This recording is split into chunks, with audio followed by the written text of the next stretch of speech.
आज सुबह सुबह निकल बन सलेमपुर खातिर काहे से कि सलेमपुर में कुछ जरूरी काम बाटे, लेकिन वहाँ पहुंचने से पहले बहुत सारी परेशानियों का सामना करे पड़ल बाटे। वीडियो लास्ट तक जरूर देखे लो। चलो मधुबन से सलेमपुर का टूर कराओ तो सुबेरे के लगभग बजे था 5 और हम घर से निकल बन जाए खातिर जिमी पर। आज का कुएसा और ठंडा देख सकता लोग कितना चरम पर बाटे। आज सुबह तो मोड़ वाला रास्ता पकड़ के आगे जाते रहे और फिर शॉर्टकट घूम के बन जाते देख सकता पूरा अंधेरा बाटे। चारों तरफ सरसों को फूल लागल बा रास्ता पर लटकल बाटे। और हम ये नरिया में अकेले जाता कहा से जहाँ पार्टनर सुतल बाटे। देख सकता मधुबन का साफ सुथरा एरिया पर जहाँ पानी सब रोडे बहुत आटे। अब हम गुप्ता गली की पूर्व साइड वाली गली से होते हुए निकलता और हनुमान जी के प्रणाम करके मधुबन बस स्टैंड निकल गए बने। सुबेरे के टाइम 6 बजे मधुबन का रोड लाइट बंद हो जाए। देख सकता अंधेरा हो बाटे। हम टोते जाते रहे चारों नरिया छोले वाले के देखो देसी शराबे की दुकान फुल लाइट बाटे। नरिया में टोर डिमलात पहुंचल बने। देखो हम बस स्टैंड पर जहां मऊ जाए खाली बस पहले से खड़ा बाटे और सामने ही हमार जिम बाटे। तो हम गली पड़े होते हुए देखो सीढ़ी पकड़ के आगे बने ऊपर। हम अपन चप्पल जूता बाहर निकाल के आगे बने अंदर जान देख सकते पहले से भाई लोग आके फुल मेहनत करत वाले में 13 बार शीशा में अपने आप के देखले के बाद हम मेहनत स्टार्ट करे वाले बने। चारों तरफ देख सकता लो सब लोग 4 बजे से आके मेहनत करता है। डीजे जो भी पाया बढ़िया व्यवस्था हुआ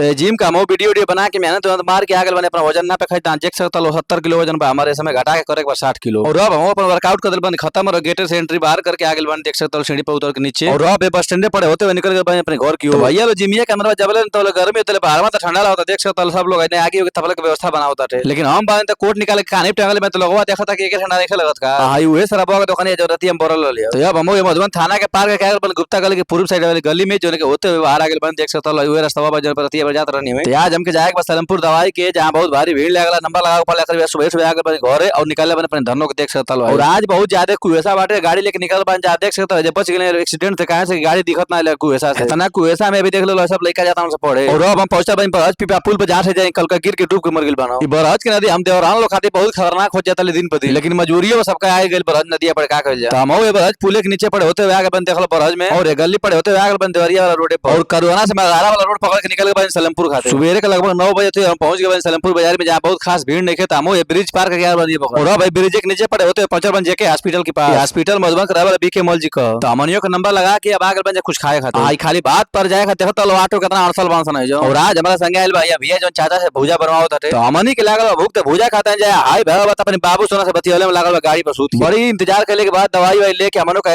ऑटो वाला के पार करके आगे बन और ब्रिज पे जहां सामने देख सकता सलेमपुर स्टेशन बाटे। आज सलेमपुर कोतवाली वाला रोड के पकड़ के देवरिया वाला रोड के निकल के आके मगारा रोड पकड़ ले बन जाए। अपना धनों के खेते पहुंचे बरहज बाजारी में जाते सब बरहज का चरमोहानी पर जो ट्रैफिक बहुत कम बाटे थे पार करके आगे बन बरहज मछली मंडी मछली लेवे के ना रहे लेकिन खाली बस भर भरे लोग तब से वीडियो बना खातिर रुक गए मछली मंडी में। मछली मंडी के पार करके हम पहुंचे बरहज नदी के किनारे और ये बलुआ पड़े बसिया तो सियात पहुंचे तंजा पीपा के लग गए। रास्ता देख सकता लोग कितना खराब बाटे लेकिन आल मजबूरी बाटे। और सामने खड़ा मोहन से तो पुल रेडी रहे तो आदमी लोग काहे परेशानी ना झेले पड़ जाए कि ना पड़े। हमनियों का पीपा पुल के पार करके आगे बन जाए घरे।